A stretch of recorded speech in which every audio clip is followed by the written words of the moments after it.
مجھے دین اسلام سے پیار ہے، مجھے دین اسلام سے پیار ہے، مجھے دین اسلام سے پیار ہے، مجھے دین نحمده ونصلي ونسلم على رسوله الكريم اما بعد فاعوذ بالله من الشيطان الرجيم بسم الله الرحمن الرحيم ولا تباشروهن وانتم عاكفون في المساجد صدق الله العظيم ان الله وملائكته يصلون على النبي يا ايها الذين امنوا صلوا عليه وسلموا تسليما الصلاة والسلام علیکہ یا سیدی یا رسول اللہ وعلی آلک واصحابک یا سیدی یا حبیب اللہ الصلاة والسلام علیکہ یا سیدی یا سید المرسلین وعلی آلک واصحابک یا سیدی یا خاتم النبیین۔ السلام علیکم ورحمۃ اللہ وبرکاتہ۔ سامعین و ناظرین کرام، آج بخاری شریف سے صحاح ستہ کے درس میں اعتکاف کا مضمون ہم نے سننا ہے۔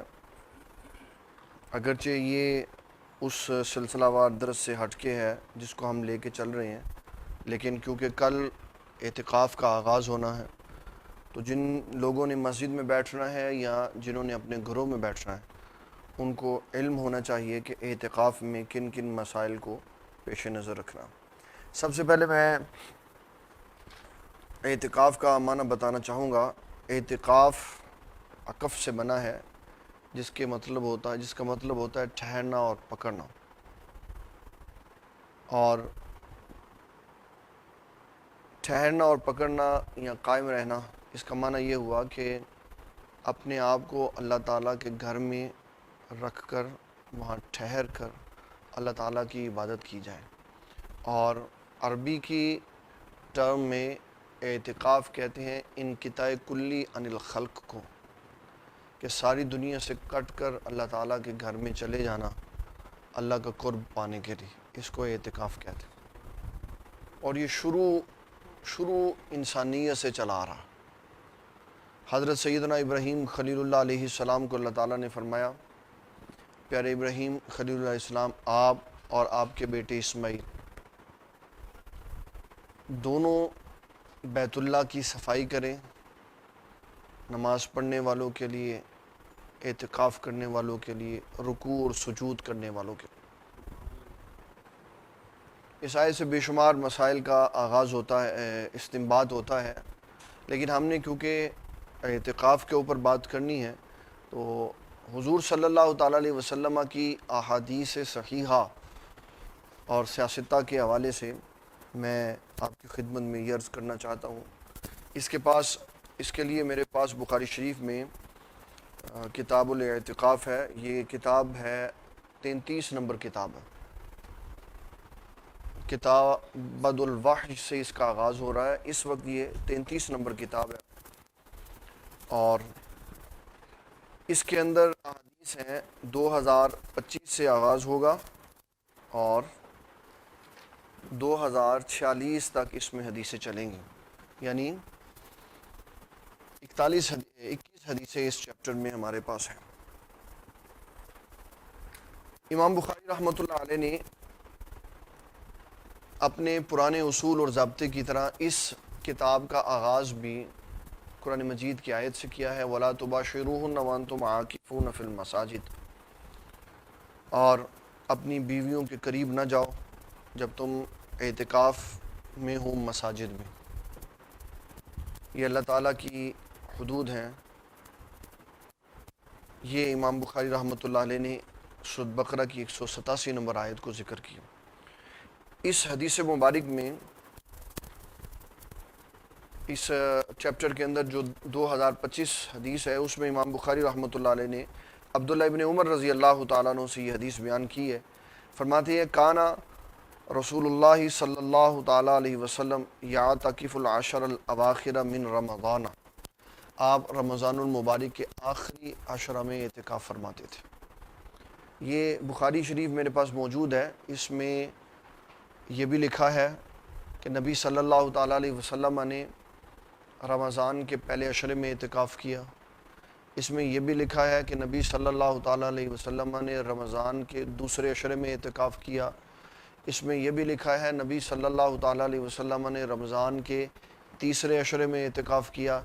اس میں یہ بھی لکھا ہے نبی صلی اللہ تعالیٰ علیہ وسلم نے رمضان میں اعتکاف نہیں فرمایا بلکہ رمضان گزرنے کے بعد شوال کے پہلے عشرے میں اعتکاف فرمایا۔ اس میں یہ بھی لکھا ہے کہ نبی صلی اللہ تعالیٰ علیہ وسلم نے 1 سال 20 دنوں کا اعتکاف فرمایا۔ اس میں یہ بھی لکھا ہے کہ نبی صلی اللہ تعالیٰ علیہ وسلم نے پورے مہینے کا اعتکاف فرمایا۔ ساری حدیثیں اس میں موجود ہیں، لیکن امت کے لیے جو اعتکاف ہے اس کی 3 قسمیں بیان کی گئیں۔ ایک ہے اعتکاف واجب، نظر مانی کہ میں فلاں کام کر لوں یا میرا فلانا کام ہو جائے یا میرا رزلٹ آ جائے تو ان سارے کاموں کی کامیابی پر میں اللہ تعالیٰ کے گھر کا اعتکاف کروں گا، یہ ہے اعتکاف واجب۔ دوسرا ہے اعتکاف سنت مؤکدہ علی الکفایہ، جو رمضان المبارک کے آخری عشرہ کی 10 راتوں میں ہوتا ہے۔ تیسرا اعتکاف ہے اعتکاف نفل، جب آپ مسجد میں آئے، آپ نے آ کر مسجد میں دعا پڑھی، آپ نے مسجد میں آ کر اعتکاف کی دعا پڑھی تو آپ کا اعتکاف شروع ہو گیا۔ یہاں نیت کر کے آئے، دعا ویسے ہی میں نے کہہ دیا، نیت کر کے آئے تو آپ کا اعتکاف شروع ہو گیا، اور جب آپ باہر نکلے تو اعتکاف ختم ہو۔ یہ اعتکاف کی 3 قسمیں ہیں۔ ہم نے بات کرنی ہے سنت مؤکدہ علی الکفایہ کے اوپر، لیکن کیونکہ حدیثیں ساری ہیں اس لیے میں ان ساری حدیث کو ڈسکس کرتا چلوں گا تاکہ ہمیں بات سمجھ آ جائے کہ حضور پاک صلی اللہ علیہ وسلم نے پہلے عشرے میں کیوں کیا، دوسرے میں کیوں کیا، تیسرے میں کیوں کیا، اور آپ نے شوال المکرم کے پہلے عشرے میں کیوں کیا۔ آقا کریم صلی اللہ تعالیٰ علیہ وسلم نے پہلے عشرے میں کیا ليلۃ القدر کی تلاش میں، پھر اگلے سال آپ نے دوسرے عشرے میں کیا۔ جب آپ کو اعتکاف آپ کا ختم ہونے والا تھا، یعنی 20 دن مکمل ہونے والے تھے، تو آپ نے اسی دن جس دن اعتکاف ختم ہونا تھا اس دن صحابہ سے کہا کہ مجھے ليلۃ القدر رمضان کے آخری عشرے میں دکھائی گئی، مجھے ليلۃ القدر رمضان کے آخری عشرہ میں دکھائی گئی ہے۔ اب ہم رمضان المبارک کے آخری عشرے میں بھی اعتکاف کریں گے، تو وہ اعتکاف حضور صلی اللہ تعالیٰ علیہ وسلم نے ختم نہیں کیا بلکہ اس اعتکاف کو آقا کریم صلی اللہ تعالیٰ علیہ وسلم نے آگے جاری رکھا، تو یہ 20 دن کا اعتکاف ہوا۔ یہ آخری سال بھی نبی صلی اللہ تعالیٰ علیہ وسلم نے 20 دن کا اعتکاف فرما، یہ والے سال میں بھی آپ نے 20 دن کا اعتکاف فرما۔ پھر ایک سال ایسا آیا آقا کریم صلی اللہ تعالیٰ علیہ وسلم آپ نے اعتکاف کا ارادہ فرمایا، ابھی آپ نکلے نہیں تھے، تو اس وقت مسجد میں حجرے بن جاتے تھے، تو سیدہ عائشہ صدیقہ نے حجرہ بنایا کہ میں نے بھی حضور پاک صلی اللہ علیہ وسلم کے ساتھ اعتکاف کرنا ہے۔ پھر ایک حجرہ بن گیا حضرت سیدہ حفصہ کا رضی اللہ تعالیٰ عنہ، ایک حجرہ بن گیا سیدہ زینب کا۔ تو جب نبی صلی اللہ تعالیٰ علیہ وسلم تشریف لائے تو آپ نے دیکھا کہ حجرے بنے ہوئے۔ آقا کریم صلی اللہ تعالیٰ علیہ وسلم نے فرمایا کہ یہ کیا ہے؟ کہا جی ازواج مطہرات نے حجرے بنائے۔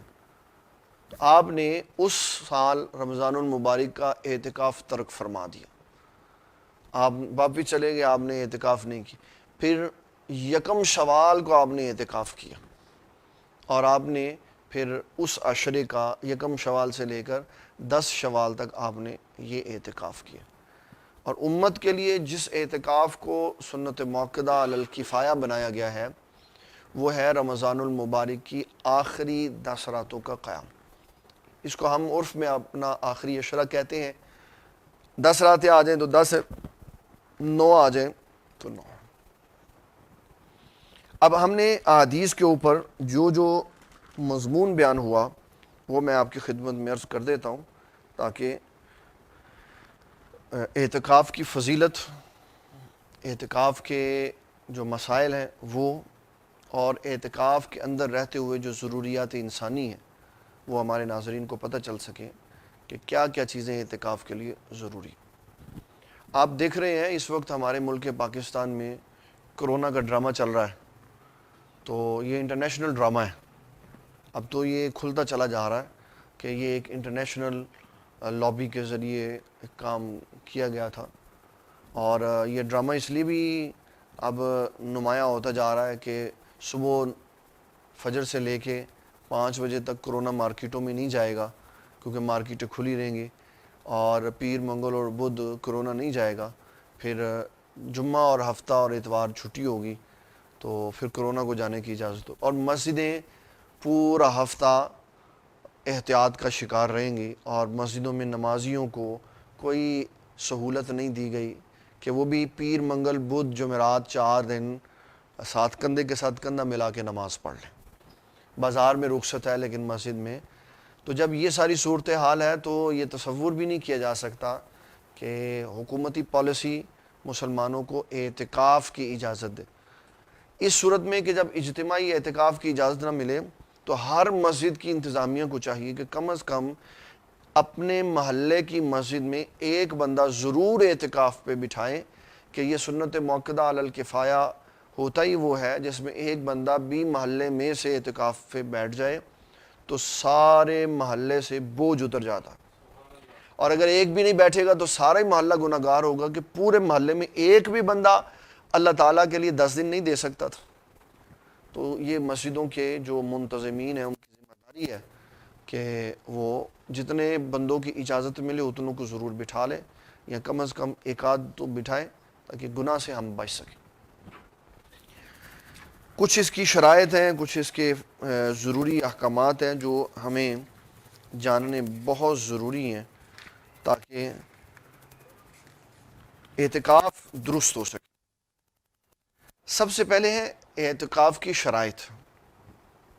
اعتکاف کی شرائط، اعتکاف کی شرائط میں سے سب سے پہلی شرط یہ ہے کہ اعتکاف مسجد میں ہو، اعتکاف مسجد میں ہو۔ حضور صلی اللہ تعالیٰ علیہ وسلم کے ظاہرہ زمانہ حیات میں عورتیں بھی مسجد میں بیٹھتی تھیں، آپ کی وفات کے بعد بھی عورتیں مسجد میں اعتکاف میں بیٹھتی تھیں۔ پھر دور بدلا تو ام المومنین سیدہ عائشہ صدیقہ رضی اللہ تعالیٰ عنہ فرماتی ہیں اگر نبی صلی اللہ تعالیٰ علیہ وسلم یہ دیکھ لیتے کہ ہمارے زمانے میں عورتیں کتنی بے باک ہو گئیں تو آپ ان کو منع کر دیتے مسجد میں نماز پڑھنے سے بھی۔ تو پھر عورتوں کا مسجد میں آنا فتنے کی وجہ سے کم کر دیا گیا کہ عورتیں مسجد میں نہ آئیں اعتکاف کرنے کے لیے۔ جب عورت بھی اسی جگہ بیٹھی ہوگی جس جگہ مرد بیٹھا ہوگا تو قضاء حاجت کے لیے باہر نکلتے ہوئے اور مسائل کے لیے اگر بے پردگی کا خدشہ ہوا، یا یہ بھی ممکن ہے کہ عورتیں مسجد میں بیٹھ کر، جس طرح ہم نے دیکھا کہ پچھلے چند سالوں میں کہ یہ ہمیں سوشل میڈیا پر دکھایا گیا کہ حرم نبی صلی اللہ تعالیٰ علیہ وسلم میں نوجوان سعودی لڑکوں نے بیٹھ کر تاش کھیلا، یہ بے راہ روی کی ایک اعلیٰ ترین مثال تھی۔ تو اس طرح خرابی اگر عورتوں کی طرف چلی جاتی، بے پردگی کی طرف چلی جاتی، تو اس لیے عورتوں کو گھروں میں اعتکاف کرنے کی بات کہی گئی۔ اور یہ بھی ذہن میں رکھنا چاہیے کہ گھر میں ہر جگہ اعتکاف نہیں ہوتا، بلکہ اس جگہ پر اعتکاف ہے خواتین کا جس کو مسجد بیت کہتے ہیں، مسجد بیت۔ یہ خیر میں بعد میں بیان کروں گا کہ اس کے لیے وہاں کیا کیا مسئلے ہوں گے۔ اعتکاف کے لیے سب سے پہلا یہ ضروری ہے کہ اعتکاف مسجد میں ہو، اعتکاف مسجد، اور دنیا کا سب سے اعلیٰ اعتکاف مسجد حرام میں، سب سے بڑی مسجد۔ پھر اس کے بعد مسجد نبوی ہے، مسجد اقصی ہے، پھر درجہ درجہ کے ساتھ جہاں جہاں جس کا جو درجہ ہے وہاں اس کا اعتکاف۔ دوسری جو شرط ہے کہ جب اعتکاف کے لیے انسان جائے تو اعتکاف کی نیت بھی ہو۔ ویسے مسجد میں چلا گیا تو مسجد میں جانے کے اوپر اس کو ثواب ملے گا، جتنی دیر بعد وہ وضو بیٹھا رہے گا اللہ کے نوری فرشتے اس کے لیے استغفار کرتے رہیں گے، لیکن معتکف نہیں ہوگا جب تک کہ وہ گھر سے چلتے ہوئے نیت نہ کر لے یا مسجد میں آ کے نیت نہ کر لے کہ میں اعتکاف کرنے کے لیے آیا ہوں۔ تو دوسری شرط جو ہے وہ نیت ہے۔ تیسرا ہے حد سے اکبر سے پاک ہونا۔ یہ فقہی ٹرم ہے، لیکن یہ ٹرم حدیث سے نکلی ہوئی ہے کہ ایسا مرد اور ایسی عورت جس کے اوپر غسل لازم ہو اور اس نے غسل نہ کیا ہو، یا شرعی طور پر وہ خاتون معذور ہو، تو وہ اعتکاف گھر میں نہیں کر سکتی اور مرد مسجد میں نہیں کر سکتا۔ لیکن دونوں کے معاملات میں فرق ہے، اس جگہ میں وضاحت کر دیتا۔ مرد اگر حد سے اکبر کے ساتھ ہے، یعنی اس کے اوپر غسل لازم ہے، غسل کے لازم ہونے کی کیفیت میں وہ مسجد میں جا کر اعتکاف نہیں کر سکتا۔ جب مسجد میں اعتکاف کے لیے جائے گا تو اس کا حد سے اکبر سے پاک ہونا ضروری ہے۔ لیکن اگر یہی حد سے اکبر اس کو دوران اعتکاف آ گیا تو اس کے اعتکاف کو کوئی شے خراب نہیں کرے گی، صرف یہ ہوگا کہ وہ مسجد سے نکلے گا اور غسل کر کے دوبارہ مسجد میں آ جائے گا۔ اس کا جنبی ہونا یا اس کے اوپر غسل کا لازم ہونا اس کے اعتکاف کو ضائع نہیں کرے گا۔ اسی کے مد مقابل خواتین کے مسائل اور ہیں۔ جب وہ اعتکاف میں بیٹھی ہوں اور ان کا عذر شرعی آ جائے تو وہ اپنا اعتکاف ختم سمجھے، ان کا اعتکاف ختم ہو جاتا۔ یہ سب سے بڑا بنیادی یہاں پہ فرق ہے۔ اس کے بعد چوتھی شرط یہ ہے کہ اعتکاف وہ کر سکتا ہے جو مسلمان ہو۔ مسلمان کیونکہ شریعت کا پابند ہوتا ہے، تو جو مسلمان ہوگا وہی اعتکاف کر سکے گا۔ پھر 5ویں نمبر پر شرط یہ ہے کہ اعتکاف وہ بندہ کر سکتا ہے جو روزے دار ہو۔ جس نے روزہ نہیں رکھا ہوا یا جو روزے نہیں رکھتا وہ نفلی اعتکاف میں تو شامل ہو سکتا ہے، یا معتکفین کے لیے جو تدریسی کلاسز ہوتی ہیں اس میں تو شامل ہو سکتا ہے، لیکن وہ معتکف نہیں بن سکتا۔ اس کے لیے لازم ہے کہ وہ روزے دار ہو۔ اس میں ایک چیز یہ ذہن میں رکھیے گا، ہر اس اعتکاف کے لیے روزہ شرط ہوتا ہے جو اعتکاف مسنون ہو یا اس سے اوپر کے درجے میں ہو۔ جو اس سے نیچے کے درجے میں ہو اس کے لیے روزہ لازم نہیں ہے۔ مسنون ہے تو روزہ لازم ہے، اور اگر مسنون سے اوپر کے درجے میں ہے تو واجب ہے۔ ایک ہی قسم ہم نے پڑھی، تو واجب اعتکاف کے لیے بھی روزہ لازم ہے، اور اس سے نیچے والے درجے میں ہے تو نفلی روزہ ہے، اور اس نفلی اعتکاف میں روزے کا کوئی تعلق نہیں۔ یہ 5 بنیادی شرائط ہیں جو روزے دار کو ملوز خاطر رکھیں۔ بالغ ہونا کوئی شرط نہیں ہے، اگر نابالغ بھی اعتکاف میں بیٹھنا چاہے اور وہ سمجھ بوجھ رکھتا ہو، مسائل کا اس کو پتہ ہو، روزہ رکھ سکتا ہو، وہ بھی اعتکاف بیٹھ سکتا۔ اب میں ان احادیث کی طرف آپ کو لے کے چلتا ہوں جو آقا کریم صلی اللہ تعالی علیہ وسلم نے بیان فرمائی،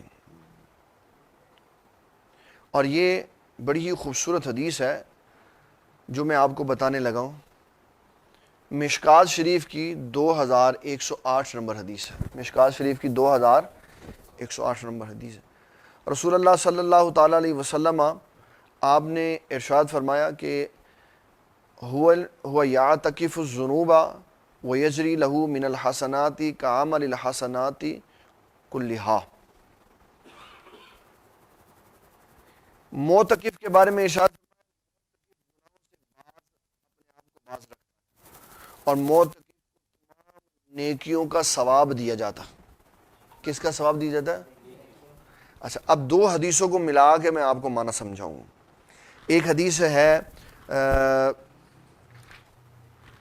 ابو داؤد شریف کی، اور یہ ابو داؤد شریف کے علاوہ مشکات شریف میں بھی ہے، سنن الکبریٰ للبیہقی میں بھی ہے، اور کئی کتاب 20 کے قریب یہ کتابوں میں حدیث موجود ہے۔ سنن الکبریٰ للبیہقی میں بھی ہے، بیہقی فی شعب الایمان میں بھی ہے، اور کافی ساری کتابوں میں۔ ام المومنین سیدہ عائشہ صدیقہ رضی اللہ تعالی عنہا آپ فرماتی ہیں نبی صلی اللہ تعالی علیہ وسلم نے فرمایا کہ جو شخص مسنون اعتکاف کرے، یعنی اعتکاف کی سنت ادا کر رہا ہو، وہ نہ کسی کی بیمار پرسی کر سکتا ہے، نہ کسی کے جنازے پہ جا سکتا ہے، نہ کسی عورت کو ہاتھ لگا سکتا ہے، نہ اس کو اپنے قریب آنے کی اجازت دے سکتا ہے، نہ ہی وہ مسجد سے باہر نکل سکتا ہے مگر ضروریات اصلیہ کی وجہ سے، قضاء حاجت کے لیے، روٹی کے لیے، یہ اس کے بغیر گزارا نہیں۔ اب یہ حدیث اور اس سے پہلی حدیث، آقا کریم صلی اللہ علیہ وسلم نے فرمایا اعتکاف والے کی نیکیوں کو اللہ جاری رکھتا، نیکیوں کو، یہاں فرمایا کہ وہ بیمار کی بیمار پرسی کے لیے نہیں جا سکتا، اگر بیمار پرسی کے لیے چلا جاتا، اگر بیمار پرسی کے لیے چلا جاتا تو اس کو عیادت کا ثواب ملتا، اور مسلمان کی عیادت کرنا یہ جنتی لوگوں کا شیوا ہے، مسلمان کی عیادت کرنا، پھر مسلمان کا وصال ہو جائے اس کی نماز جنازہ پڑھنا، یہ بھی جنتی لوگوں کا شیوا، مسکین کو کھانا کھلانا یہ بھی جنتی لوگوں کا شیوا، جنازے میں چلا جانا یہ بھی جنتی لوگوں کا شیوا۔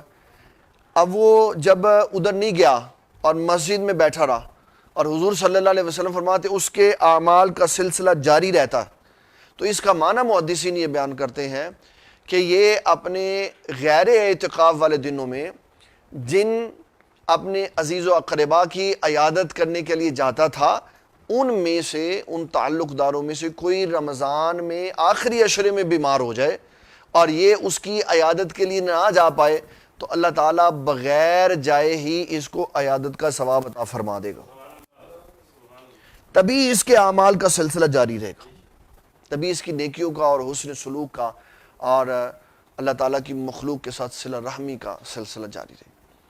یہ جو میں نے آپ کو مضمون بتایا نا، یہ دو حدیثوں کو میں نے جوڑ کے بتایا، اور جب تک کوئی شخص احادیث بیان کرنے کے اس اسلوب سے باخبر نہیں ہوگا، وہ آپ کو کبھی نہیں یہ بتا سکتا کہ جو نماز جنازہ میں شرکت نہ کرے، اعتکاف میں بیٹھا ہو، حالانکہ غیر اعتکاف میں وہ لوگوں کی نماز جنازہ پڑھتا تھا، تو اس کو اعتکاف کا سوال، یہ حدیث جب تک ملائیں گے نہیں اس کے ساتھ، اس کے بغیر اس کو سمجھ نہیں کوئی سکتا کہ معتکف کو تمام نیکیوں کا ثواب کیسے ملے گا، معتکف کو تمام نیکیوں کا ثواب، اس کو غریب کی مدد کرنے کا ثواب کیسے ملے گا، اس کو نماز جنازہ کا ثواب کیسے ملے گا، اس کو مسکین کو کھانا کھلانے کا ثواب کیسے ملے گا؟ تبھی ملے گا جو کام وہ پہلے کرتا تھا، اعتکاف کی وجہ سے کام منقطع ہو گئے، اب اگر کسی کی نماز جنازہ اعتکاف میں آئی تو یہ اعتکاف میں بیٹھا رہے گا اور نماز جنازہ کے لیے نہیں جائے گا، اور اللہ تعالیٰ غیر معتکف کی طرح اس کے نماز جنازہ میں شرکت کرنے والے کو جو ثواب عطا فرماتا ہے وہ معتکف کو بھی عطا فرمائے گا۔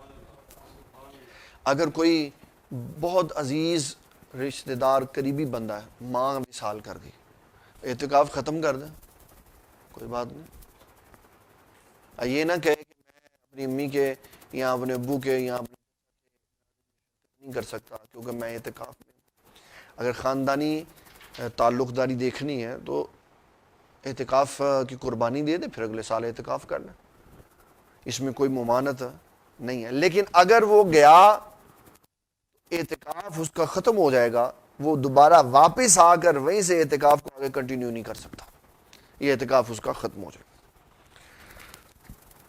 گا۔ اب سنیں خوبصورت بیان، ام المومنین سیدہ عائشہ صدیقہ طیبہ طاہرہ مومنہ مفکرہ محدثہ مقننہ عفیفہ رضی اللہ تعالیٰ عنہ، آپ فرماتی ہیں، یہ بخاری شریف کی حدیث ہے 2029 نمبر، فرماتی ہیں نبی صلی اللہ تعالیٰ علیہ وسلم آپ اعتکاف پر بیٹھے ہوتے تھے تو اپنا سر مبارک میری طرف کر دیتے تھے، تو فرمایا میں نبی صلی اللہ علیہ وسلم کے سر مبارک کو پانی سے دھوتی تھی، وہ مسجد سے باہر ہوتی تھی، ان کو مسجد میں آنے کی شرعی اجازت نہیں تھی ہوتی، وہ اپنے عذر کے ساتھ بھی ہوتی تھی، تو آقا کریم صلی اللہ تعالیٰ علیہ وسلم کے سر مبارک کو وہ دھو دیتی تھی۔ اس سے دو چیزیں جو پتہ چلی ہیں وہ یہ ذہن میں رکھنے والی ہیں، یہ میں بخاری کی حدیث سنانے لگا ہوں آپ کو 2035 نمبر، حضور صلی اللہ تعالیٰ علیہ وسلم کی ایک زوجہ محترمہ آپ آقا کریم صلی اللہ تعالیٰ علیہ وسلم کو ملاقات کرنے کے لیے تشریف لائیں، ایک حدیث میں آیا ام سلمہ تشریف لائیں، ایک حدیث میں آیا حضرت صفیہ جن کو زینب بنت حیی کہا جاتا ہے یا زینب بنت جحش تشریف لائیں، مختلف نام ہے۔ دو بندے باہر اس وقت گزرے جب نبی صلی اللہ علیہ وسلم اپنی ازواج کو باہر چھوڑنے کے لیے، اپنی زوجہ محترمہ کو باہر چھوڑنے کے لیے آقا کریم صلی اللہ علیہ وسلم کے قریب سے گزرے نا، تو انہوں نے السلام علیکم کیا، تو آپ نے ان کو جواب دیا، آپ نے فرمایا یہ میری بیوی ہیں، یہ میری بیوی ہیں۔ تو کہنے لگے یا رسول اللہ صلی اللہ علیہ وسلم ہم نے تو کچھ بھی نہیں کہا، آپ نے ہمیں بتایا یہ ہماری، ہم نے تو کچھ پوچھا ہی نہیں ہے۔ تو نبی صلی اللہ علیہ وسلم نے فرمایا کہ شیطان یہ انسان کے رگ و ریشے میں ایسے دوڑتا ہے جیسے خون دوڑتا ہے، تو فرمایا میں نے اس لیے بتایا تاکہ تمہیں بدگمانی نہ ہو جائے، تمہیں بدگمانی نہ ہو جائے۔ یعنی شیطان وسوسہ پیدا کرنے میں یہ بھی خیال نہیں کرتا کہ یہ اللہ کے نبی صلی اللہ علیہ وسلم ہے، ان کے بارے میں بھی برا خیال پیدا کر سکتا ہے۔ اسی لیے نبی صلی اللہ تعالیٰ علیہ وسلم نے بتا دیا، وہ کیونکہ صحابہ کرام رضوان اللہ تعالیٰ علیہ مجمعین ایسے تھے نہیں، پاک ذہنوں والے تھے، پاک طبیعتوں والے تھے، یہ امت کو بتا دیا۔ یہ کس کو بتایا؟ امت کو بتایا کہ کوئی جتنا مرضی نیک ہونا، لیکن اس کو کوشش کرنی چاہیے تہمت والی جگہ سے بچے۔ بڑے سے بڑے نیک آدمی کو جو سلسلوں کے سربراہ ہوتے ہیں، ان کے لیے بھی حکم لازمی ہے کہ تہمت والی جگہ سے وہ بچے، کہ اگر بدعقیدگی پیدا ہو گئی تہمت لگانے کے ساتھ یا لوگوں کی نظروں میں، تو جنہوں نے دین آپ سے سیکھنا ہے نا، وہ سارے لوگ برباد ہو جائیں گے۔ جس سے آپ نے دین سیکھنا ہے اس کے بارے میں آپ کو بدگمان نہیں ہونا چاہیے، بدگمان نہیں، اس کے لیے لفظ اچھے بولے۔ میں آپ کو بتاتا ہوں امام بخاری اتنے بڑے محدث ہیں، اتنے اچھے اور خوبصورت لفظ بول رہے ہیں۔ میں ابھی ان کو بتا رہا تھا، ایک بیوقوف آدمی، بیوقوف، وہ کہتا ہے لیلۃ القدر کا، یہ ہم ایک اس کے بعد دوبارہ ایک ایپیسوڈ کریں گے لیلۃ القدر کے بارے میں، اس میں اس حدیث کو دوبارہ تفصیل سے سناؤں گا۔ ابھی میں اس کا ایک جملہ عرض کر دیتا ہوں۔ آقا کریم صلی اللہ تعالیٰ علیہ وسلم نے فرمایا کہ لیلۃ القدر اس رات میں ہوگی جس کی اگلی صبح فجر میں تم دیکھو گے کہ میرے ماتھے پہ پانی اور مٹی لگا ہوگا، پانی اور مٹی لگا ہوگا۔ امام بخاری نے پانی اور مٹی کہا ہے اس کو، میں حدیث کے لفظ بتا دیتا ہوں۔ کہتے ہیں امام بخاری رحمۃ اللہ علیہ نے کہا کہ رسول اللہ صلی اللہ تعالیٰ علیہ وسلم نے اپنے صحابہ کو بتایا کہ لیلۃ القدر والی رات وہ ہوگی جس کی اگلی صبح میں تم مجھے دیکھو گے کہ علی جبہتی عصر الماء والتین، کہ میری پیشانی پر پانی اور مٹی کا اثر ہوگا، پانی اور مٹی کا اثر ہوگا۔ یہ امام بخاری رحمۃ اللہ علیہ کا ادبیہ انداز ہے، اور جو بغیر استاد کے خود ہی مولوی بن جاتے ہیں اور جو کہتے ہیں استاد کی ضرورت نہیں اور بغیر کتابیں خود ہی پڑھ کے تو جناب بیٹھ جاؤ علامہ فہمے، جن کو من اور الہ اور سے کے بھی معنی نہیں آتے، وہ جب خود ہی مولوی بن جاتے ہیں تو وہ پھر اس طرح کے ترجمے کرتے ہیں، کہتے ہیں رسول اللہ صلی اللہ علیہ وسلم نے فرمایا وہ والی رات کی ہوگی جس اگلی صبح تم دیکھو گے کہ میری پیشانی پہ کیچڑ لگا ہوا۔ آپ جا کے سن سکتے ہیں، اوپن پڑی ہوئی ہے بات۔ امام بخاری نے تو کیچڑ کہا ہی نہیں، امام بخاری نے کیچڑ نہیں کہا۔ عربی میں پانی کے لیے ماں کا لفظ استعمال ہوتا ہے اور مٹی کے لیے تین کا لفظ استعمال ہوتا ہے۔ پانی علیحدہ شے ہے، مٹی علیحدہ شے ہے۔ میں اس کے اوپر آپ کو ایک حدیث بتا دیتا ہوں۔ نبی صلی اللہ تعالیٰ علیہ وسلم سے پوچھا گیا، آقا کریم صلی اللہ علیہ وسلم یہ ارشاد فرمائیں کہ آپ کو کب یہ پتہ چلا کہ آپ اللہ کے نبی ہیں؟ آقا کریم صلی اللہ علیہ وسلم نے فرمایا کنت نبیا و آدم بین الماء والتین، میں اس وقت بھی اللہ کا نبی تھا جب آدم علیہ السلام کیا تھے؟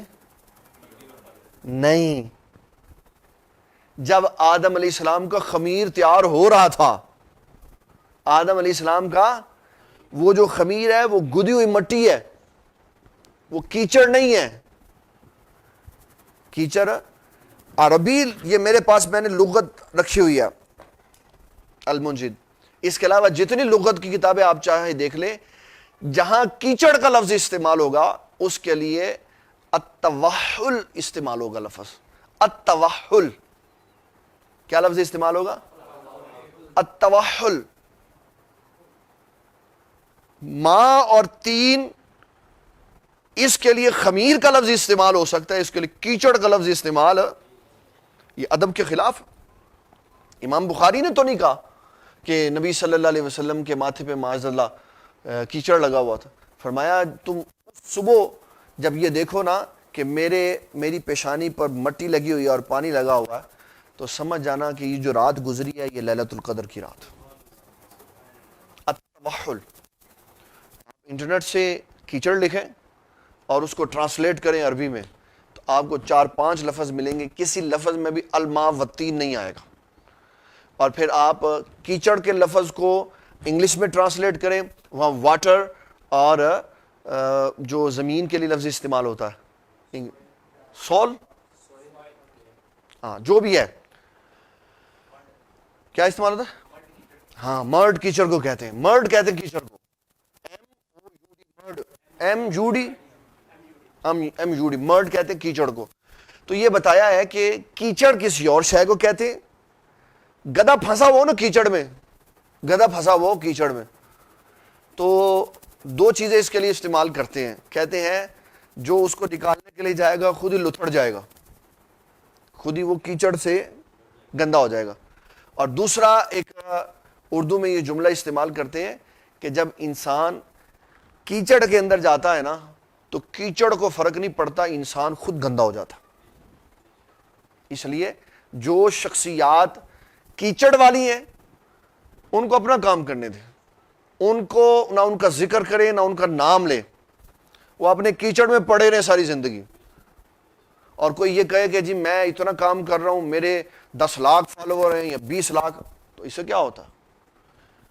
پوری دنیا میں 6 ارب لوگ ہیں جن میں سے 2 ارب مسلمان ہیں، 4 ارب کافر ہیں. 4 ارب کافر ہیں، تو کیا ان کی تعداد کا زیادہ ہونا ان کے صحیح ہونے پہ دلالت کرتا؟ اگر ان کی تعداد کا زیادہ ہونا ان کے صحیح ہونے پہ دلالت کرتا ہے تو پھر بتائیں بدر میں رسول اللہ کے ساتھ تو 313 تھے، دوسری طرف 1000 تھے. تعداد کا زیادہ ہونا یہ بالکل کوئی دلیل نہیں ہے اس بات کی کہ جس کی تعداد زیادہ ہوگی وہ صحیح ہوگا، یا جو زندہ بچ جائے گا وہ صحیح ہوگا، یا جو فتح یاب ہو کے آ جائے گا وہ صحیح ہوگا. اگر یہی اصول ہے تو بتائیں کربلا میں یہ کیا کوئی کہہ سکتا ہے کہ امام حسین کو شکست ہو گئی تھی؟ حالانکہ وہ تو شہید ہو گئے تھے. اس لیے لوگوں کے ان جملوں کی وجہ سے پریشان نہیں ہونا چاہیے کہ میری تعداد بہت زیادہ ہے، میرے فالوور بہت زیادہ ہیں. 6 سال صلی اللہ علیہ وسلم کے فالوور صرف 39 تھے، پھر بعد میں لوگ مسلمان ہوئے. ہم نے یہ دیکھا ہے کہ احادیث اور صحابہ کا ادب اور محدثین کا ادب کیا ہے.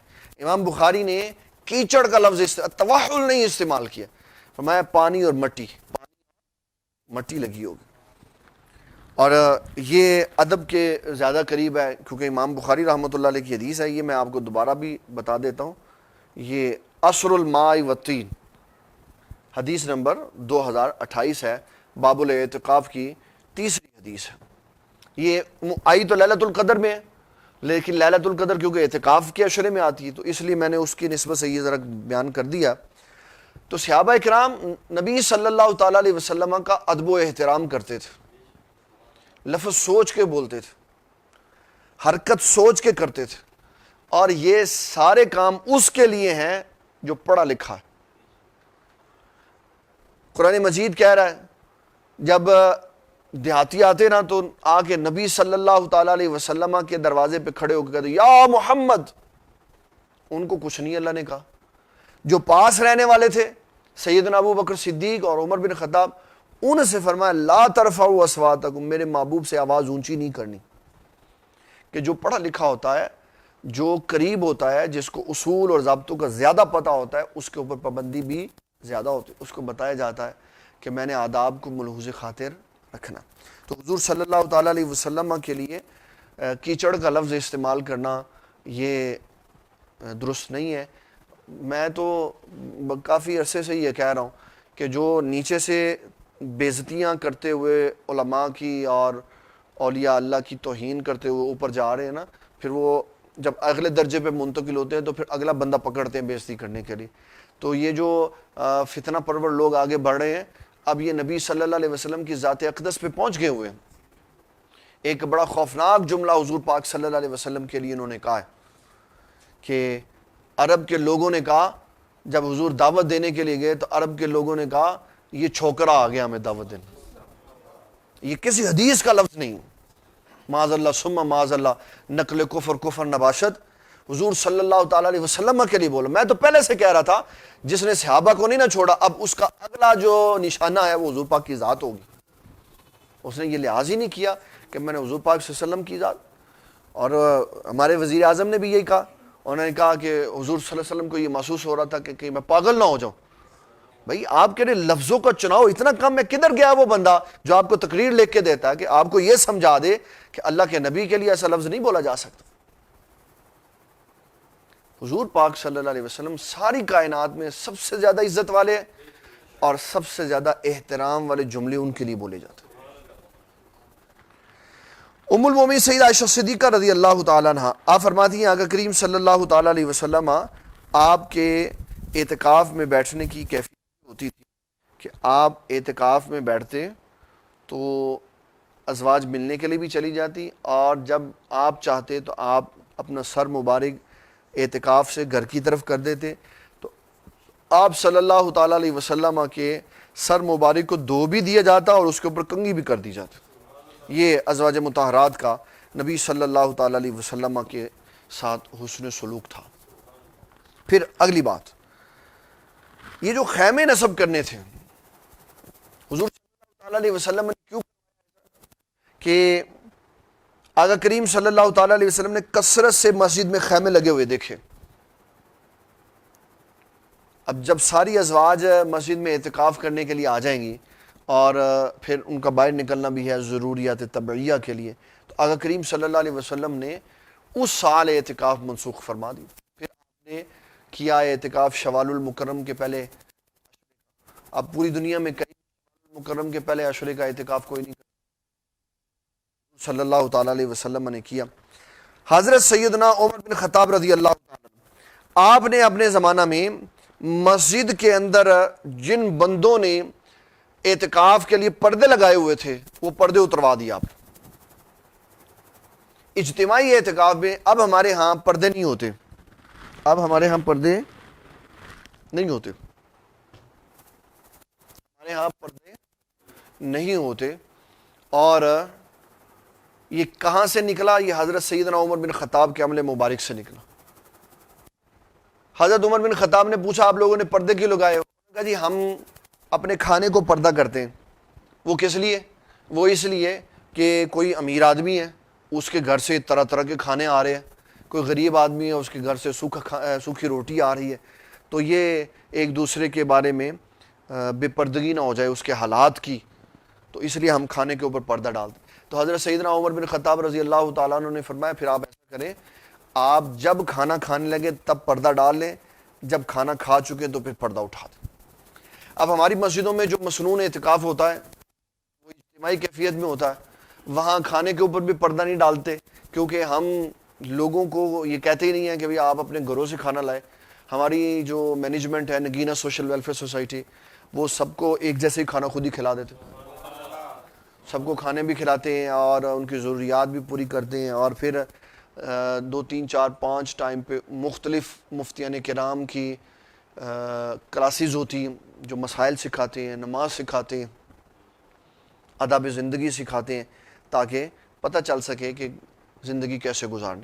اور یہ اس لیے ہوتا ہے تاکہ جو بندہ اپنی زندگی کے 10 دن انقطاع کلی کر کے آیا، ویسے تو ہوتا نہیں انقطاع کلی، اب موبائل ساتھ ہوتا ہے، لیپ ٹاپ ساتھ ہوتا ہے، اور جناب ساری ڈیوائسز ساتھ ہوتی ہیں، انٹرنیٹ کی ڈیوائس ساتھ ہوتی ہے، چارجر لگے ہوتے ہیں، اور معتکف جو اعتکاف پہ بیٹھنے والے ہیں وہ مسجد کا وہ کارنر ڈھونڈتے ہیں جہاں اوپر بورڈ لگا ہوتا.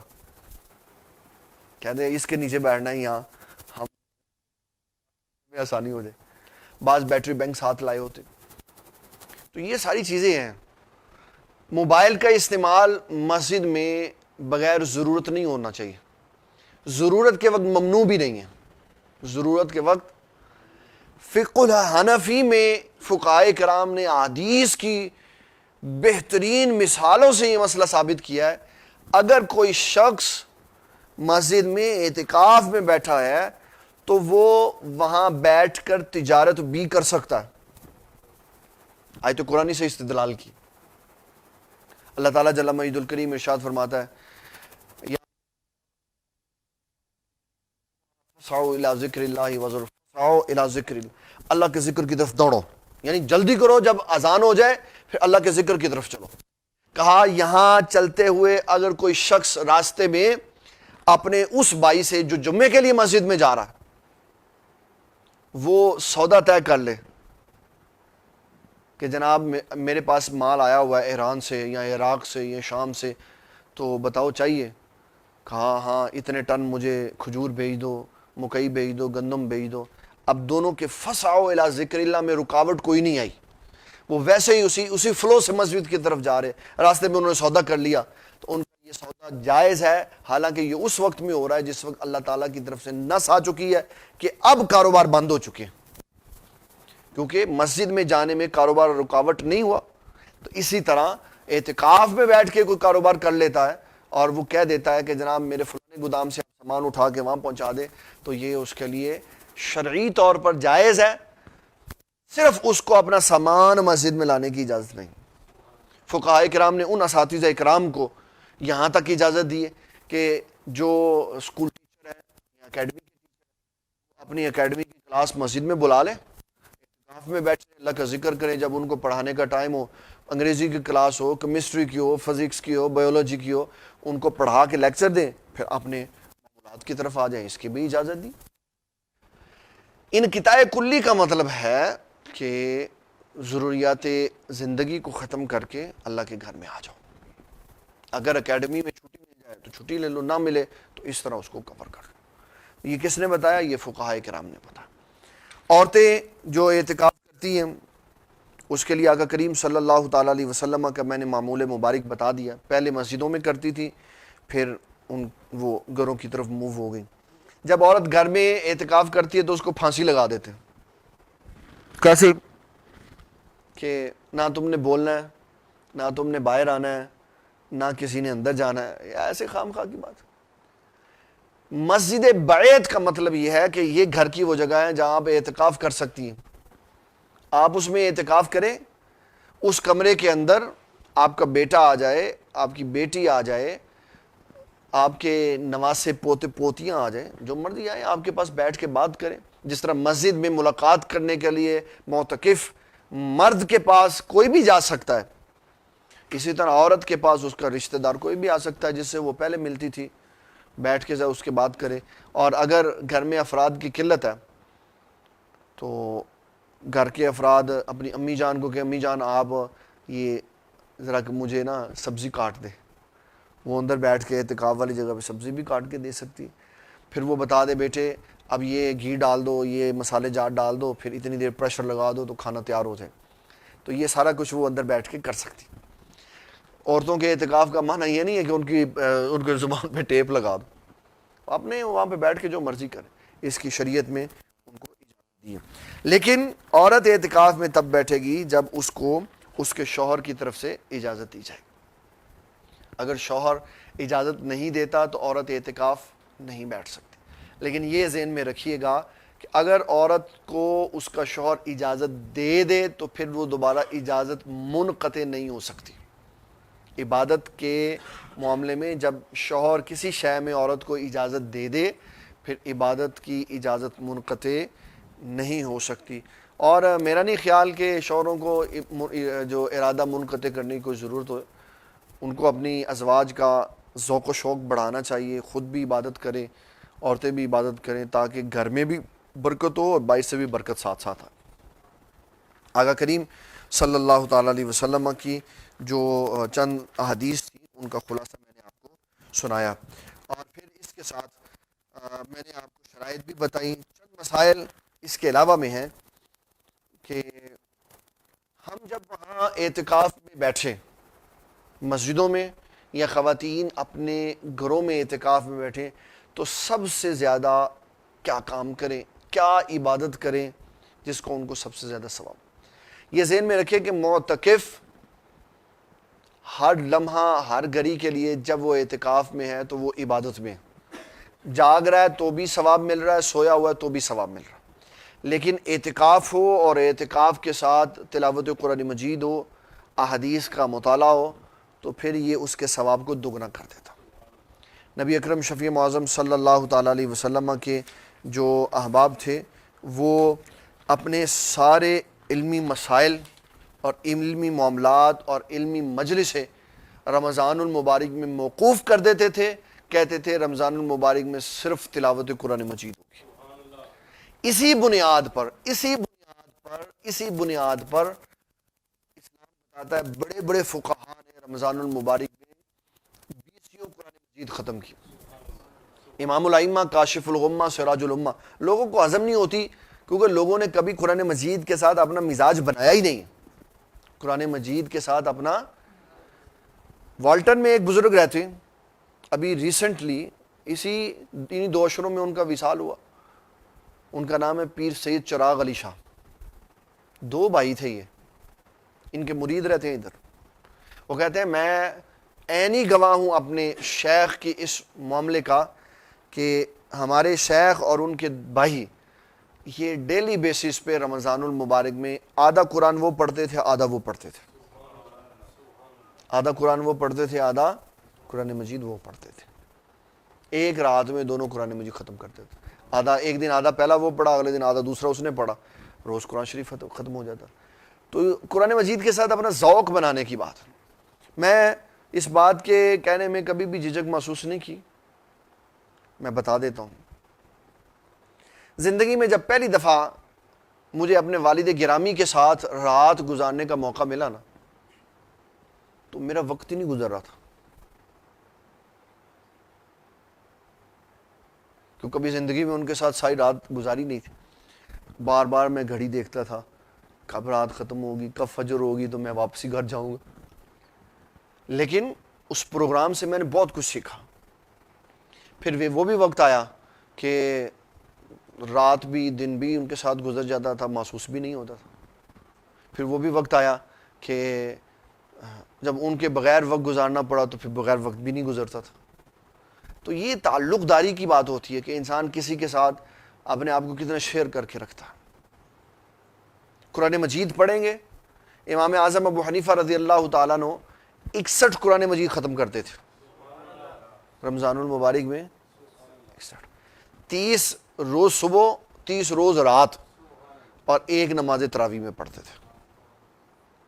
اور یہ اللہ تعالیٰ جل مجدہ الکریم کا فضل ہے, عنایت ہے کہ کوئی بندہ اتنا بڑا امام بھی ہو اور وہ تلاوت بھی کرتا ہو. اب یہ مذاق جو اڑاتے ہیں نا, لو جی ایک رمضان 60 قرآن کیویں, تسی تے سارا دن لوڈو کھیڑتے رہندے ہو, تسی تے سارا دن سوتے رہندے ہو. اب تو تمہارے روزوں کا لوگ مذاق اڑا رہے ہیں. لوگ کہتے ہیں جناب سب سے لمبا روزہ کہاں کا, رشیا میں 20 گھنٹے کا. اور کہا سب سے چھوٹا روزہ کہاں کا, پاکستان ہی. کہتے کنے دا, کہتے 5 گھنٹے دا. کہتے 5 گھنٹے رہے تو پھر تو ستے اٹھتے ہیں قوم والے. ہماری تو نیندیں ختم نہیں ہوتی, ہماری تو نیندیں. ہم اپنے اسلاف کا ذکر پڑھیں, رمضان المبارک کی یاد میں 6 مہینے پہلے انتظار کرتے تھے. کس لیے؟ سونے کے لیے. کس کے لیے انتظار کرتے تھے؟ تاکہ ہم اللہ کی عبادت کریں. پوری تاریخ پڑھیں, رمضان میں کاروبار مسلمان کرتے ہی نہیں تھے. کاروبار پہلے کر لیا, پورے 11 مہینے زکاتیں پہلے نکال کے دے دی. رمضان صرف سحری کرنے کے لیے گھر آنا ہے, باقی سارا وقت مسجد میں گزار. صبح بھی تلاوت کی, رات کو بھی تلاوت کی. جو شعبان المعظم میں زکوٰۃ کے نکال دینے کا نظریہ ہے وہ یہی ہے کہ رمضان کے آنے سے پہلے زکوٰۃ نکال دو, تاکہ رمضان میں لوگ تسلی سے رمضان کا راشن ڈال لیں اور پھر اللہ تعالیٰ کی عبادت میں مستغرق ہو جائیں. کسی گھر کے بندے کو یہ فکر نہ ہو کہ میں نے دودھ لے کے آنا ہے، میں نے گوشت لے کے آنا ہے، میں نے چینی لے کے آنی ہے، میں نے فلاں، اس کو پتہ ہے میں نے پورے مہینے کا راشن ڈال دیا، اب میں نے صرف رمضان میں اللہ کی عبادت کرنی ہے بس۔ اور جس نے آوارہ گردوں کی طرح باہر سڑکوں پہ پھرتے رہنا، اور جنہیں فلانے کام کرنے ہیں، اس نے کیا تلاوت قرآن مجید کرنی؟ ان سے تو وہ بیویاں اچھی ہیں جو رمضان المبارک میں 10 سپارے روز پڑھ دیتی۔ آپ پڑھیں ان کی، خواجہ معین الدین چشتی اجمیری رحمۃ اللہ علیہ کی سیرت، آپ کے گھر میں غیر رمضان میں، غیر رمضان کی نہیں میں بات کر رہا، یہ آپ کی سیرت کی کتاب میرے پاس پڑھی ہوئی ہے، معین الدین چشتی اجمیری رحمۃ اللہ علیہ، آپ کے گھر میں کوئی شخص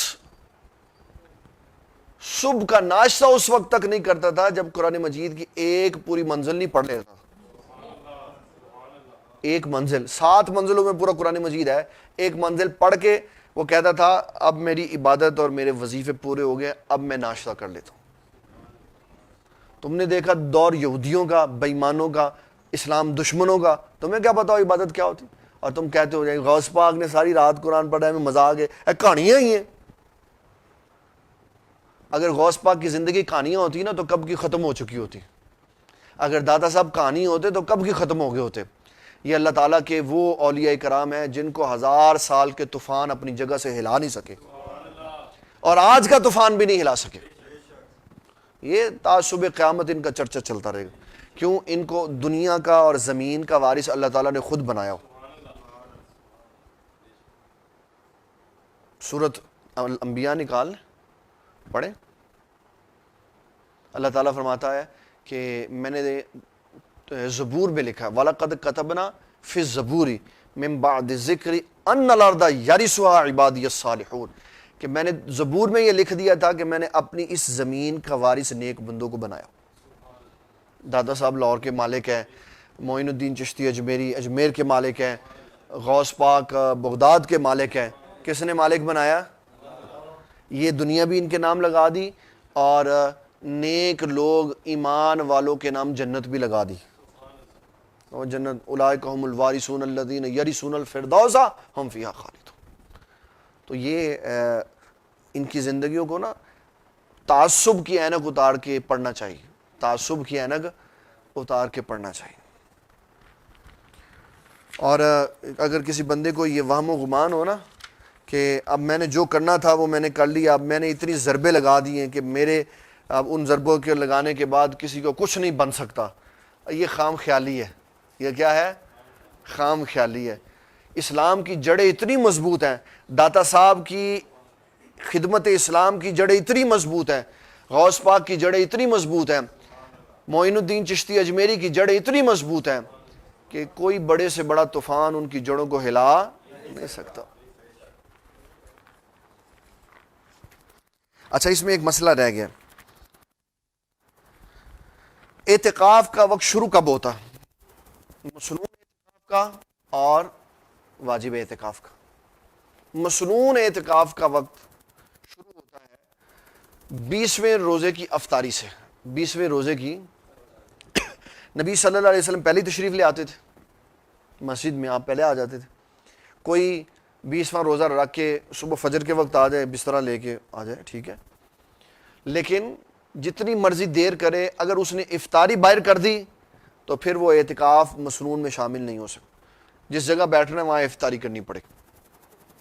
اس کے بعد چاند کا اعلان ہونے تک وہ باہر نہیں نکل سکتا 29 پہ، اور جب 30 روزے پورے ہو جائیں تو پھر غروب آفتاب کے فوری بعد اس کو اجازت ہے باہر جانے کی، تاکہ یہ اس کا اعتکاف شرعی طور پر کمپلیٹ ہو گیا۔ یہ ہے سنت موقدہ علی الکفایہ۔ اور جو مسنون کے بعد واجب اعتکاف ہے، جو نظر مانی تھی کہ مجھے اللہ پاس کر دے گا، ہاں یہ کسی نے نظر مانی تھی اگر ایت کی امتحانوں بغیر ہی اسی پاس ہو گئے تو پھر اسی روزہ رکھاں گے، تو ہن رکھو روزے سارے جا گئے۔ یہ ہے تبدیلی اصل میں، کہ جو 4 5 سال سے پاس نہیں ہوئے تھے بغیر امتحان، ان کو پاس کر دیے، پاس ہو گئے، اب روزے رکھو۔ اب جب روزے رکھے، اس واجب اعتکاف کے لیے روزے میں یہ شرط ہے کہ آپ روزہ رکھیں اور پہلے آئیں مسجد میں مغرب پڑھیں، پہلے آئیں مسجد میں مغرب پڑھیں، مغرب کی نماز کے وقت آپ مسجد میں موجود ہوں، مغرب پڑھیں، اس وقت آپ پاک ہوں حد سے اکبر سے، مسجد میں پڑھیں، پھر مسجد میں رہیں، پھر عشاء کی نماز پڑھیں، پھر رات مسجد میں رہیں، سو جائیں یا عبادت کریں، پھر سحری کریں مسجد میں، پھر اس کے بعد سارے دن کا روزہ نبھائیں۔ جو ہی روزہ افطار ہوگا تو آپ کا واجب اعتکاف مکمل ہو جائے گا۔ واجب اعتکاف یہ ہے، واجب اعتکاف کے لیے روزہ رکھنا لازم ہے۔ اور اگر کوئی بندہ ایسی مسجد میں اعتکاف میں بیٹھا ہوا ہے جس میں اس کو کھانا دینے والا کوئی نہیں ہے تو وہ گھر سے جا کے کھانا بھی لے کے آ سکتا ہے، اس میں کوئی شریعت اسلامیہ نے اس کو ممانعت نہیں کی۔ یہ کچھ ضروری باتیں تھیں جو میں نے آپ کی خدمت میں عرض کی۔ مجھے امید ہے کہ باقی باتیں مجھے بیان کرنے کی ضرورت نہیں پڑے گی کیونکہ سوال آ جائیں گے، تو پھر اس میں ہم باقی باتیں بیان کریں گے۔ اللہ تعالیٰ دین اسلام کا فہم عطا فرمائے۔ کیا ایک مسلمان کو یزید کے متعلق کیا عقیدہ رکھنا چاہیے؟ کیا ہم اس کی تکفیر کر سکتے ہیں؟ اللہ اکبر۔ شروع سے علماء کرام مختلف نظریات کے قائل رہے ہیں، مختلف نظریات کے۔ یہ بڑی تحمل مزاجی سے بات سن، جس نے یزید کے کفر کی بات کی نا کہ یزید کافر ہے، اس نے اس کو کچھ نہیں کہا۔ جس نے کہا کہ یزید کافر نہیں ہے، یزید کافر ہے، یہ میں اوپر کے لوگوں کی بات بتا رہا ہوں۔ امام مالک نے کہا یزید کافر ہے، اس نے انتہا کی اسلام کی جڑیں کھوکھلی کی، رسول اللہ کی آل کو شہید کیا، یزید کافر ہے۔ لیکن امام مالک نے اس کی تکفیر نہ کرنے والوں کو کافر نہیں کہا۔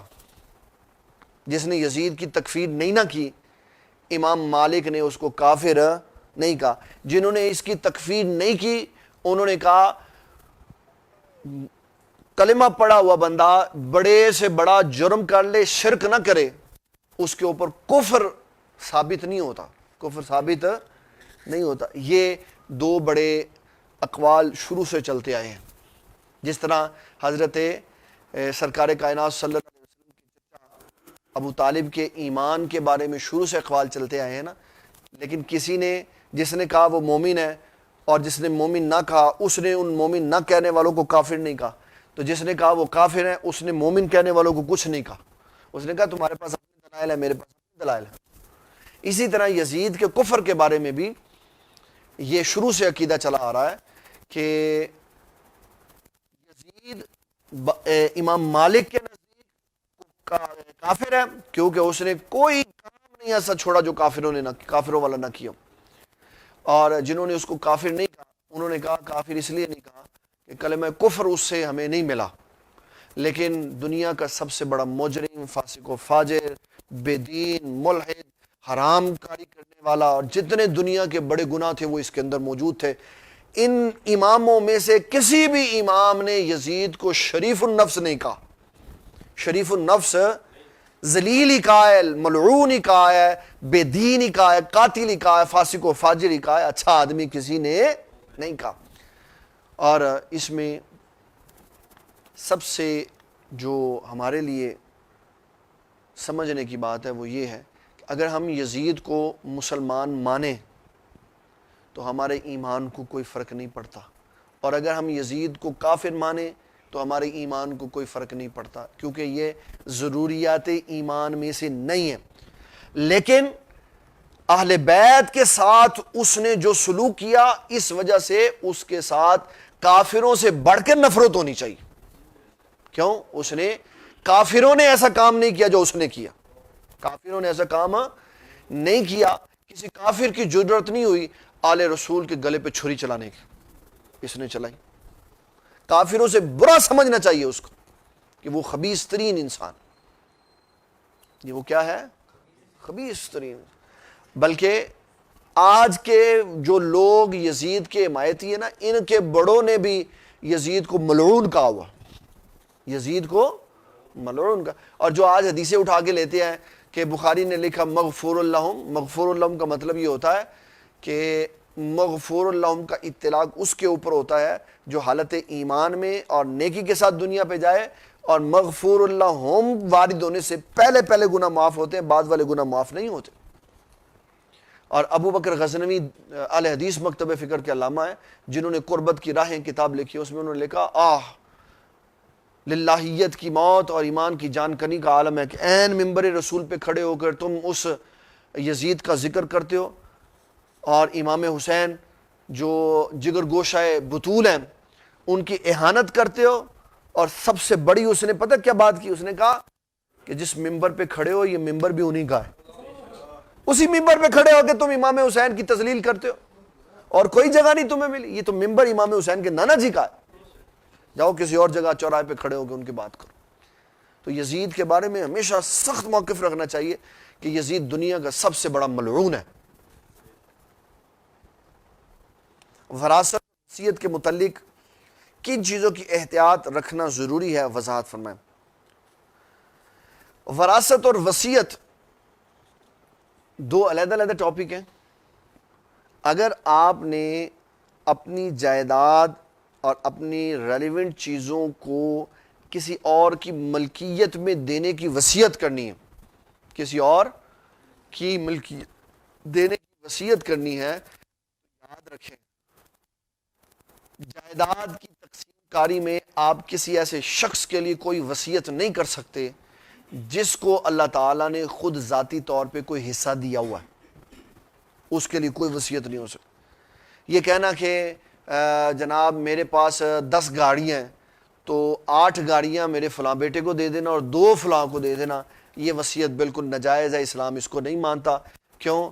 اللہ تعالیٰ نے ان دونوں بیٹوں کے حصے خود ہی مقرر کر دیے ہوں، تو وصیت ہمیشہ اس کے بارے میں ہوگی جس کا حصہ مقرر نہیں ہوگا، جس کا حصہ مقرر ہوگا وراثت میں اس کی وصیت نہیں ہو سکتی۔ یہ انشاءاللہ جب وراثت کے مضمون آئیں گے تو اس میں باقی وراثت کی ساری چیزیں میں بیان کروں گا، یا تفسیر قرآن میں پہلے آ گیا تو اس میں بیان کر۔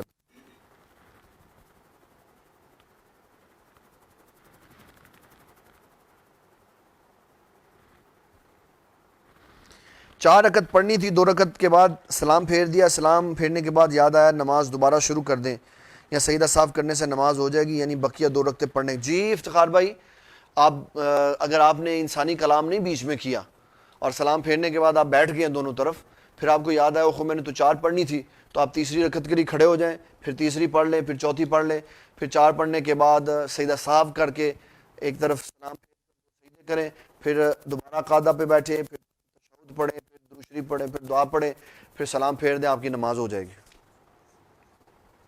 دوران اعتکاف غسل کرنے کی کوئی ممانعت نہیں ہے پیارے بھائی، دوران اعتکاف غسل کرنے کی کوئی ممانعت نہیں ہے، آپ غسل کرنے کے لیے جا سکتے ہیں۔ اعتکاف کے دوران کوئی حافظ قرآن تراویح پڑھانے کسی مسجد میں نہیں جا سکتا، وہ اسی مسجد میں بیٹھے اعتکاف جس مسجد میں وہ قرآن شریف سنا رہا ہے۔ اعتکاف توڑنے کا کوئی کفارہ ہے؟ جان بوجھ کر اعتکاف توڑے تو کیا حکم ہے؟ اللہ تعالیٰ کی عبادت کے ساتھ مذاق نہیں کرنا چاہیے، اللہ تعالیٰ کی عبادت کے ساتھ مذاق نہیں کرنا چاہیے۔ کوئی شخص جان بوجھ کر نماز میں کوئی غلطی کرے تو نماز سرے سے فاسد ہو جاتی۔ اگر کوئی شخص جان بوجھ کر اعتکاف توڑے تو وہ شریعت مطہرہ کے ساتھ کھلواڑ کر رہا، اس کو ایسا کرنے کی اسلام نے اجازت نہیں دی ہوئی۔ اللہ تعالیٰ کی شریعت کے ساتھ مذاق نہیں کرنا چاہیے، نہ داڑھی کے ساتھ کرنا چاہیے، نہ پگڑی کے ساتھ، نہ داڑھی کو یہ کہنا چاہیے داڑھ تو چھڑے آیا، نہ پگڑی کو یہ کہنا چاہیے تو بڑا پگڑ بن کے آ جانا۔ تو اس طرح کے اسلامی شعار کے ساتھ مذاق نہیں کرنے چاہیے۔ نہ کسی کو یہ تانا مارنا چاہیے کہ تو وڈا گیا ہے اعتکاف بہن تے پتہ نہیں کی سیکھ کے آیا۔ اعتکاف بیٹھنے گیا تھا اللہ کا قرب حاصل کرنے کے لیے، پتہ نہیں کتنے انوار و تجلیات ملے اس کو، ہمیں تو نہیں پتا، ہم بیٹھے بھی نہیں اور ہم اس کو ذلیل بھی کر رہے ہیں۔ عبادت کرنے والے کو ذلیل نہیں کرنا چاہیے، اور جو عبادت کر کے آیا اس کو چاہیے کہ عبادت کے بعد اپنا اخلاق بھی اچھا رکھے۔ معتکف اگر وضو خانے یا جوتے اتارنے والے جگہ پر کھڑا ہوا تو اسے کوئی بھی بات کرنے سے منع کیا جاتا ہے، وجہ یہ ہوتی ہے کہ یہ جگہ مسجد سے باہر ہے، کیا اس جگہ بات کرنا معتکف کو منع ہے؟ معتکف کو ہر اس جگہ پر جانے کی ممانعت ہے جس جگہ جانے سے جو جگہ مسجد سے باہر ہے، جوتیوں والی جگہ مسجد سے باہر ہے، وضو خانے والی مسجد سے باہر ہے، اعتکاف میں وضو پر وضو نہیں ہو سکتا۔ وضو پر ایک بندہ بیٹھا ہوا ہے تو کہتا چلو یار میں وضو کر رہا ہوں، بھائی تمہارا وضو ٹوٹا ہے؟ اگر ٹوٹا تو جاؤ، اگر نہیں ٹوٹا تو بیٹھے رہو۔ تو وضو والی جگہ پر بغیر ضرورت کے جانا اور جوتیوں والی جگہ پہ بغیر ضرورت کے جانا، اس کی ضرورت نہیں ہے، یہ اعتکاف کو توڑ دیتا۔ بیت الخلاء میں شرعی عذر ہے، شریعت مطہرہ کی طرف سے اجازت ملی ہے، وہاں نہیں جائے گا تو کیا کرے گا؟ تبھی حالات خراب ہو سکتے ہیں، اس لیے وہاں جانے کی اس کو اجازت ہے، بیت الخلاء جا سکتا۔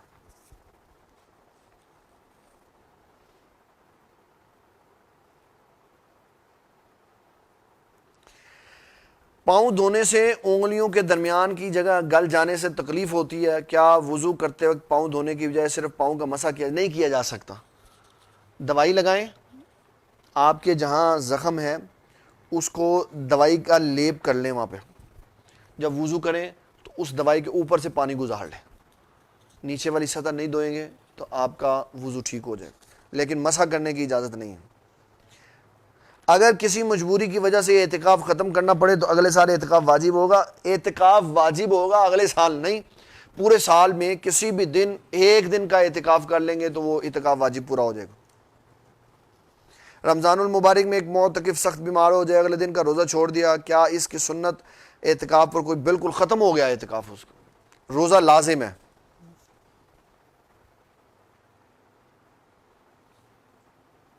جو بندہ مسلسل 3 جمعے نہ پڑھے اس کے دل پر کفر کی مہر لگا دی جاتی ہے، کیا یہ نئی حدیث اس نے صحیح سنی نہیں ہے؟ نبی صلی اللہ تعالیٰ علیہ وسلم فرماتے ہیں جو شخص ایک جمعہ نہ پڑھے اللہ اس کے دل پر سیاہ دبا لگا دیتا ہے۔ یہ دبا غفلت کا ہے۔ یہ دبا کس چیز کا ہے؟ غفلت کا ہے، کفر کا دبا نہیں ہے۔ پھر دوسرا جمعہ نہ پڑھے تو وہ دبا زیادہ ہو جاتا ہے، اور پھر 3 جمعے نہ پڑھے تو اس کا دل سیاہ ہو جاتا ہے غفلت کی وجہ سے۔ اور یہ سیاہی کالے رنگ والی سیاہی نہیں، یہ غفلت کی سیاہی ہے۔ جیسے کہا جاتا ہے نا، جس طرح لوہے کو زنگ لگ جاتا ہے تو اس کا زنگ ایک مال سے صاف ہوتا ہے، تو دلوں کو بھی زنگ لگ جاتا ہے۔ اب دل کو کیسے زنگ لگ سکتا؟ وہ صرف ایک شے سمجھائی ہے، دلوں کو زنگ لگ جاتا ہے، تو فرمایا دلوں کا زنگ ختم ہوتا ہے ذکر الہی سے۔ جیسے بابا جی سرکار رحمۃ اللہ علیہ نے یہ نعت لکھی، دلوں کی تسلی ہے ذکر الہی، دلوں کی تسلی ہے ذکر الہی، دلوں کی ضیاء ذکر ہے مصطفیٰ کا، جو کرتا ہے دل سے غلامی نبی کی وہی ہے حقیقت میں بندہ خدا کا۔ تو اس لیے اگر 3 جمعے نہ پڑھے کسی نے تو اس کو توبہ و استغفار کرنی چاہیے کہ اس کا دل غفلت کی وجہ سے سیاہ ہو۔ اب 3 جمعے کی بات کرتے ہیں، میں نے کئی بندے ایسے بھی دیکھے ہیں جنہوں نے سالوں کبھی نماز ہی نہیں پڑھی، عید بھی نہیں پڑھی۔ یہ بدبختی ہے اور کیا ہے؟ یہ کیا ہے؟ صحابہ کے دور میں کوئی ایک نماز نہیں پڑھتا تھا تو وہ کہتے تھے کہتے ایمان ہی کو گال لگی ہو۔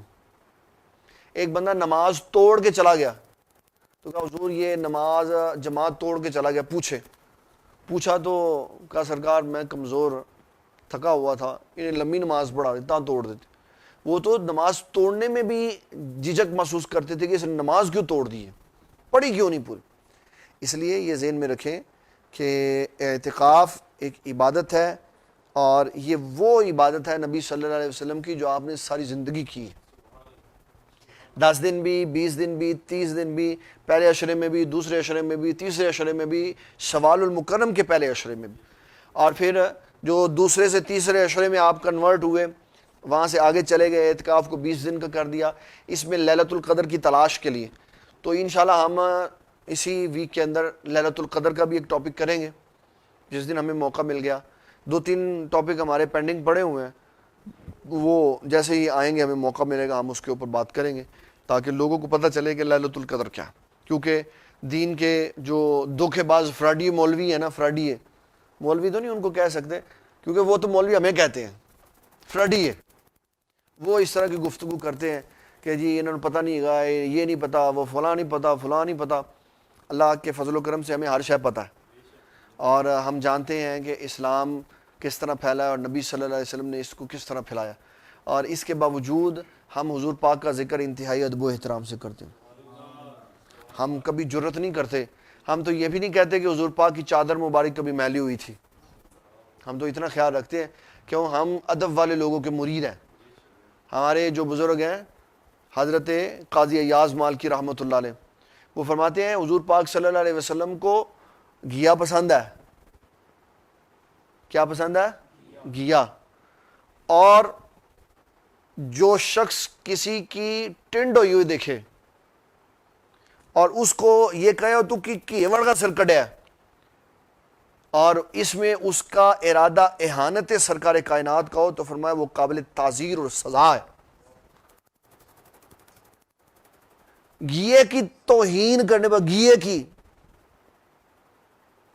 حضور پاک صلی اللہ علیہ وسلم کی قمیض کو میلا کرنے پہ، میلا کہنے پہ سزا ہے.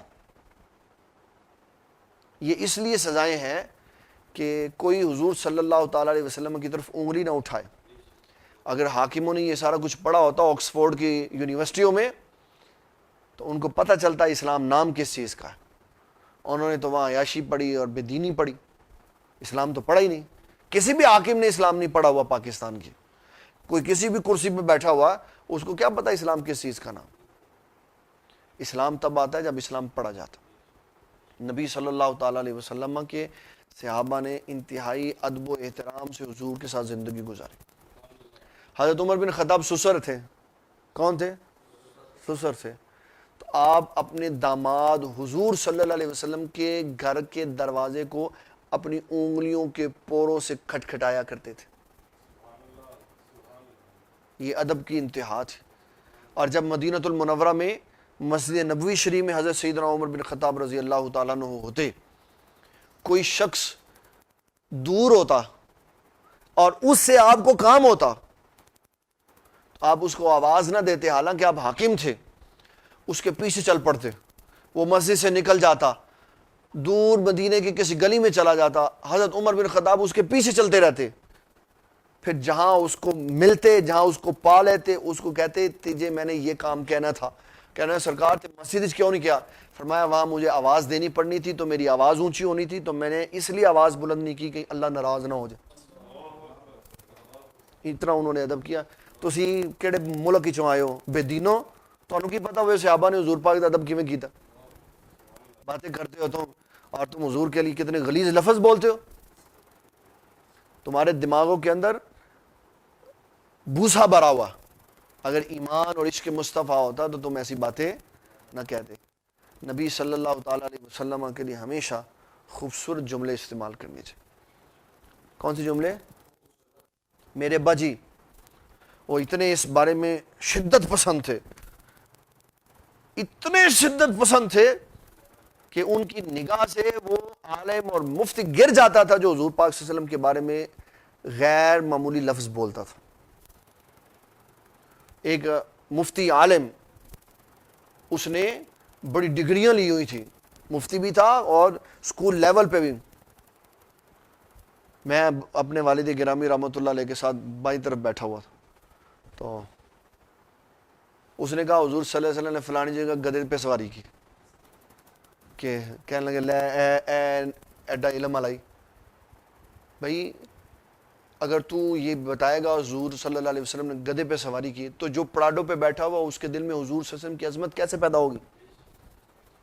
وہ حالانکہ اس وقت کی سواری تھی. میں کیا پھر کی کہنا چاہیے سے ہن میرے بھی تو اپنے واسطے کچھ گل سیکھنی سی. میں پھر سرکار کی کہنا چاہیے، تو آپ فرمانے لگے اس کو کہنا چاہیے تھا نبی صلی اللہ علیہ وسلم نے دراز گوشت پہ سواری کی. کس پہ سواری کی؟ دراز گوشت پہ سواری. یہ اچھی صحبت کا نتیجہ ہے. ہمیں زبان لمبی، کہتے ہیں ایک جانور کا نام لیتے ہیں، وہ دی طرح زبان لمبی کڈی کدھر لیندے نے؟ نہیں پتا تانوں؟ او نہیں یار، وہ تو چھوٹی جی زبان ہوتی ہے. وہ سانپ نہیں، وہ مینڈک، اس کی زبان لمبی ہوتی ہے. 2 فٹ جانور مچھر پیچھے بھی ہونا تو ایسے زبان نکال کے پکڑ لیتا اس کو. وہ کہنا چاہیے نا بابا تم حضور کی امتی ہو تو نبی صلی اللہ علیہ وسلم کا تعارف تو لوگوں کو صحیح کرواؤ.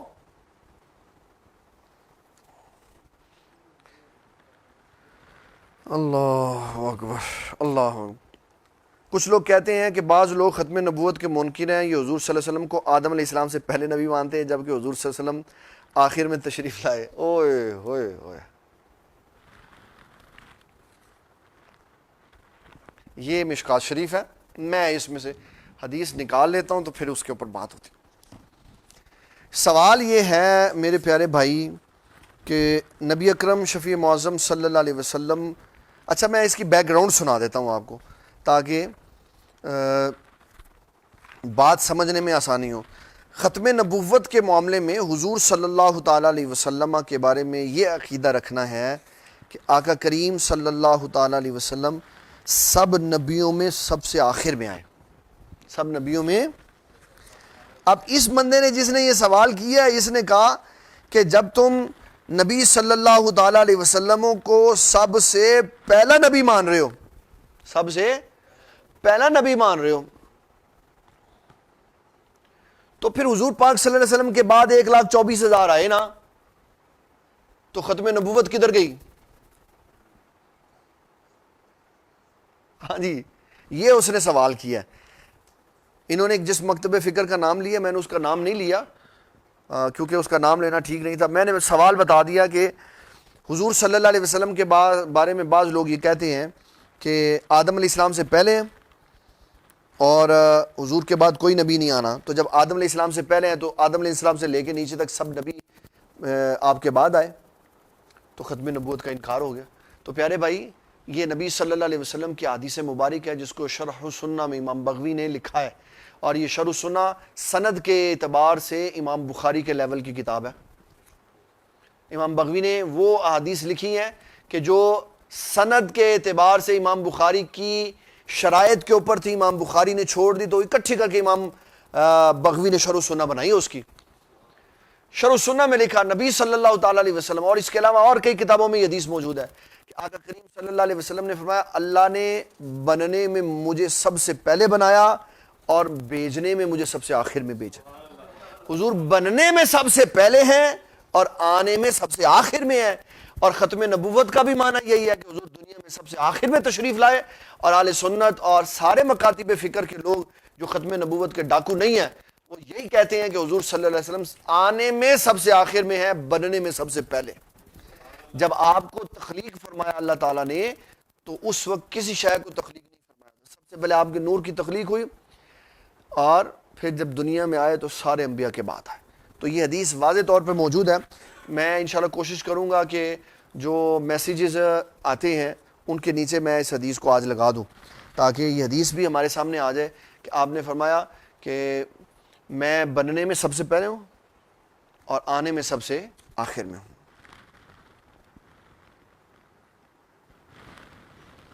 چار رکعت والی نماز پڑھتے ہوئے 2 رکعت کے اتحیات پڑھنا بھول گیا آخر میں، جی سجدہ صاحب کرنے سے نماز ہو جائے گی.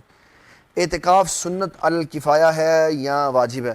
پیارے گلریز بھائی شاہ صاحب، آپ کیونکہ شاید شروع میں نہیں آئے تھے تو میں نے سنت الکفایہ کی بھی تعریف کر دی تھی اور واجب کی بھی وضاحت کر دی تھی. ہم رمضان کے آخری عشرے میں جو اعتکاف کرتے ہیں یہ سنت الکفایہ. حدیث شریف کی روح سے نماز ظہر نماز عصر کو اکٹھے ادا کرنے کا کیا حکم ہے؟ عامر غفور بھائی یہ ہم نے ایک لیکچر میں پیچھے بیان کر دیا تھا جمع تقدیم اور جمع تاخیر کے مسئلے میں. جی بھائی جان ہو گئے ہیں سارے سوال. جی جب قبر بناتے ہیں تو سلیب کے اوپر کلمہ لکھا جاتا ہے، اس کے لکھنے کی کیا وجہ ہے؟ جب قبر بنائی جاتی ہے تو سلیب کے اوپر کلمہ لکھا جاتا ہے، اس کے لکھنے یہ لوگ حصول برکت کے لیے لکھتے ہیں. کس کے لیے لکھتے ہیں؟ حصول برکت کے لیے کہ جب فرشتے اس کو اٹھائیں گے تو کفن اس کے چہرے سے ہٹے گا تو آنکھیں کھولے گا تو ظاہری بات ہے لیٹے ہوئے بندے کی جب آنکھیں کھلیں گی تو سب سے پہلے اوپر نگاہ پڑے گی تو کلمہ شریف لا الہ الا اللہ لکھا ہوا نظر آئے گا. اسی طرح حدیث میں آیا کہ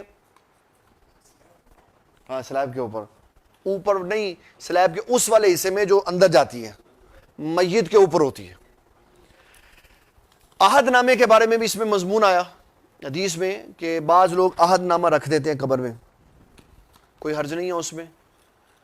کہتے ہیں حضور صلی اللہ علیہ وسلم نے فرمایا قیامت والا جب دن ہوگا تو پکار ہوگی عہد نامے والے پہلے آ جائیں، تو جن جن کی قبروں میں عہد نامہ موجود ہوگا وہ دوسروں سے پہلے آگے ہو جائیں گے. تو عہد نامہ بھی قبر میں رکھ دینا اس میں کوئی حرج نہیں ہے. قرآن شریف نہیں رکھنا چاہیے، قرآن شریف ویسے ہی چلا جانا.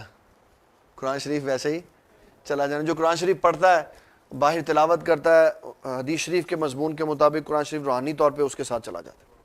اللہ تعالیٰ ہمیں دین اسلام کا فہم عطا فرمائے. وما علینا الا البلاغ المبین. اللہم صلی وسلم وبارک علی سیدنا و مولانا محمد وآلہ وصحبہ اجمعین. اللہم انت السلام ومنک السلام تبارکت یا ذا الجلال والاکرام. حسبنا اللہ ونعم الوکیل نعم المولا ونعم النصیر. یا حافظ یا حفیظ یا ناصر یا نصیر فاللہ خیر حافظا وهو ارحم الراحمین. یا ذا الجلال والاکرام یا رب العالمین. صلی اللہ تعالی علی حبیبہ محمد وآلہ وصحبہ اجمعین برحمتک یا. مجھے دین اسلام سے پیار ہے، مجھے دین اسلام سے پیار ہے، مجھے دین اسلام سے پیار ہے، مجھے